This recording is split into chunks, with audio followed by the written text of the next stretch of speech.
these are potentially economic grades at these values. And that's why we're sort of targeting this sort of open pit style operation because it's near surface and it's within the oxide and free digging.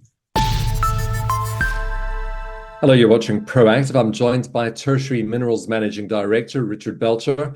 Richard, very good to speak with you. Could you start by reminding us what makes Mushima North so significant and why Zambia is such an attractive place to be developing a project of this scale? Yes, well, so Mushima North is our own flagship project. This is a silver copper discovery in the sort of historically known iron oxide copper gold region. And we're just down the road from the Kalengwa copper silver mine, which is currently under redevelopment.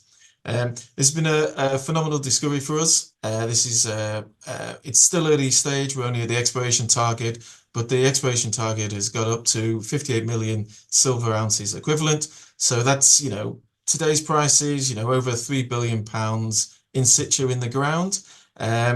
So great value for us as a project. And Zambia is a great destination to be working. All the major companies are now active in Zambia. We're a very pro-mining Zambian government. And certainly over the last couple of years, the sort of tax jurisdiction has improved in terms of being able to operate in the country. So great jurisdiction to be in as well.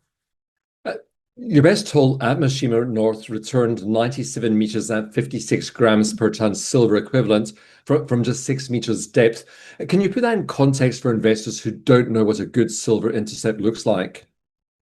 Yeah, no, that's a great question. So we've been using the sort of a silver equivalent because we've got both silver and copper. So that drill hole that was 97 meters at 56 grams per ton silver, but also included copper as well, about 0.43% copper. We also have very high grade in that hole as well for us, 30 meters at 77 grams per ton silver and 1.46% copper. Our exploration target works on between the silver equivalent of 40 to 60 grams a ton silver equivalent. If you convert that into gold ounces, that would be just under 1 gram a ton gold. And we must remember, well, that's just as an approximate or approximate value. But these are near surface, it's in the oxide, potential for free digging, so lower cost operations. So sort of similar into that context of what we see in the West African gold project. So while the grades do seem overall low when we compare to the high grade silver occurrences in places like Mexico, these are potentially economic grades at these values. And that's why we're sort of targeting this sort of open pit style operation because it's near surface and it's within the oxide and free digging.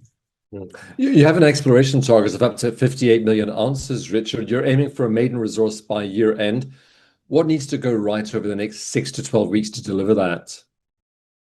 Well, as you well know, we've now done our fundraising, so we now have the money available for these next steps. The predominantly work that we're going to be doing is going to be around infill drilling. So that's going to be increasing the amount of data points that we have to move from that exploration target to the mineral resource.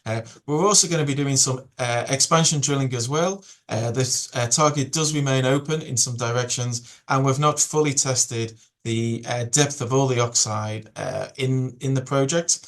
We're also going to be potentially testing some additional targets in the area. So target A2 is just down the road from target A1. And we're also going to do a couple of test holes still within target A1 itself, where we did shallower drilling in the very first phase of drilling, where we're exploring the potential for further mineralization in that area as well. So lots of potential upside in terms of that project. We're also going to be starting to look at the test work around the project as well. So we're going to look at processing and potential recoverabilities of the silver and copper. And those are the two main sort of pronged attack that we're looking at to then get us to the mineral resource stage by the end of this year. Richard, I hope you'll continue to keep us up to date with your progress. Thank you very much for speaking with us today. It's been great to give an update. Thank you very much. Richard Belcher, the Managing Director of Tertiary Minerals.